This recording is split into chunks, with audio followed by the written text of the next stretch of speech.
Alright, let's dive into the buzz around the Google Pixel 11 Pro because, honestly, there's a lot to unpack here. And I've got to say, as someone who's been following tech leaks for years, this one feels different. It's not just about the specs, though we'll get to those, it's about what Google's trying to say with this phone. So, let's start with the hook. Google's Pixel 11 Pro is rumored to have a colored notification light called HiLight. Sounds minor, right? But personally, I think this is Google's way of doubling down on their less screen time trend. If you take a step back and think about it, this isn't just a gimmick, it's a statement. In a world where every phone is screaming for your attention, Google's saying, hey, maybe you don't need to check your screen every 5 seconds. What makes this really interesting is how it ties into the bigger picture of tech mindfulness. But more on that later. Now, let's talk about the elephant in the room, the price. Rumors point to a $1,099 starting price for the Pixel 11 Pro, which is a $100 jump from last year. In my opinion, this is where Google's walking a tightrope. On one hand, our Armageddon, yeah, that's a real term now, means costs are up across the board. But on the other hand, $1,099 is iPhone territory. What many people don't realize is that Google's always positioned itself as their value flagship. If they are going premium pricing, they'd better deliver something truly unique.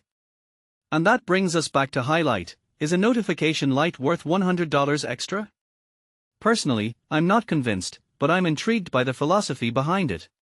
Design-wise, Google's playing it safe. The teaser video shows the same horizontal camera bar, which, let's be honest, is starting to feel a bit stale. But here's where it gets fascinating, the color options. Olive, obsidian, canyon, fog, these aren't just colors, they are mood boards. From my perspective, Google's leaning into their tech as fashion trend, but with a muted, almost minimalist twist. It's like they are saying, your phone doesn't have to scream for attention. Again, this ties back to their HiLight feature, it's all about subtlety. What this really suggests is that Google's not just competing on specs, they are competing on lifestyle. Speaking of specs, let's talk about the rumored 12GB RAM option. On paper, this feels like a downgrade from the 16GB on the Pixel 10 Pro. But here's the thing, most people don't need 16GB of RAM.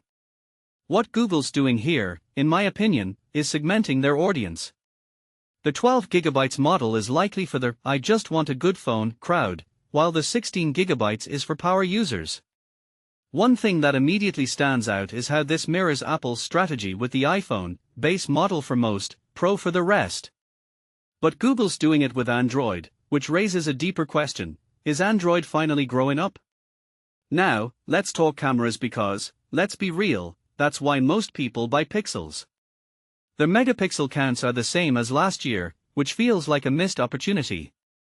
But the rumored 120x digital zoom. If that's true, it's a game changer. What makes this really interesting is how it contrasts with the HiLight feature.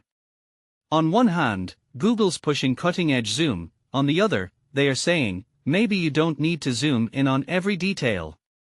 It's almost like they are having an identity crisis. Personally, I think this is Google trying to appeal to both the tech enthusiast and the everyday user, but it's a delicate balance. Finally, let's zoom out. The Pixel 11 Pro isn't just a phone, it's a statement about where Google thinks tech is headed. The HiLight feature, the muted colors, the RAM segmentation, it all points to a shift toward mindfulness and simplicity.